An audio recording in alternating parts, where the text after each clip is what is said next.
ನಮಸ್ಕಾರ, ನೀವು ನೋಡ್ತಾ ಇದ್ದೀರಾ ನ್ಯೂಸ್ ಫಸ್ಟ್. ನಾನು ವಿದ್ಯೇಶ್ರೀ. ಈ ಕ್ಷಣದ ಪ್ರಮುಖ ಸುದ್ದಿಗಳನ್ನು ನೋಡ್ತಾ ಹೋಗೋಣ. ಅದಕ್ಕೂ ಮೊದಲು ಹೆಡ್ಲೈನ್ಸ್.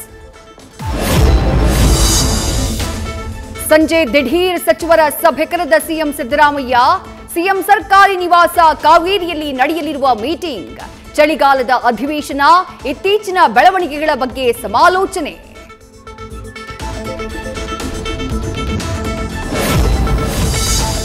ಬಿಪಿಎಲ್ ಕಾರ್ಡ್ಗೆ ಅರ್ಹರಲ್ಲದವರನ್ನ ಎಪಿಎಲ್ಗೆ ಹಾಕ್ತೀವಿ.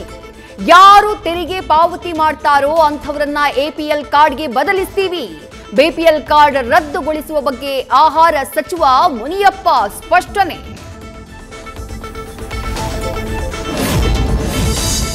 ಜಮೀನ್ದಾರರು ಇನ್ಕಮ್ ಟ್ಯಾಕ್ಸ್ ಕಟ್ಟೋರಿಗೆ ಬಿಪಿಎಲ್ ಕಾರ್ಡ್ ಯಾಕೆ? ಬಿಪಿಎಲ್ ಇರೋದು ಬಡವರ ಉಪಯೋಗಕ್ಕೆ. ಬಿಪಿಎಲ್ ರದ್ದು ನಿಲುವು ಬೆಂಬಲಿಸಿದ ಕೋಲಾರ ಶಾಸಕ ಮಂಜುನಾಥ್.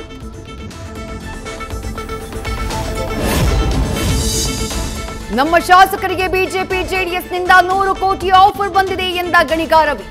ನಮಗ್ಯಾವುದೂ ಆಫರ್ ಬಂದಿಲ್ಲ ಅಂತ ಬಾಬಾ ಸಾಹೇಬ್ ಪಾಟೀಲ್, ಎಚ್.ಡಿ. ತಮ್ಮಯ್ಯ ಸ್ಪಷ್ಟನೆ. ಹಾಗಿದ್ರೆ ಮಂಡ್ಯ ಶಾಸಕರ ಹೇಳಿಕೆಯ ಮರ್ಮ ಏನು?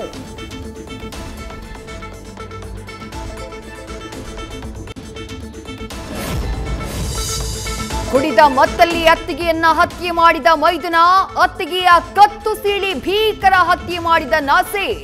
ಹುಬ್ಬಳ್ಳಿಯ ಎಸ್ಎಂ ಕೃಷ್ಣ ನಗರದಲ್ಲಿ ನಿನ್ನೆ ರಾತ್ರಿ ಘಟನೆ.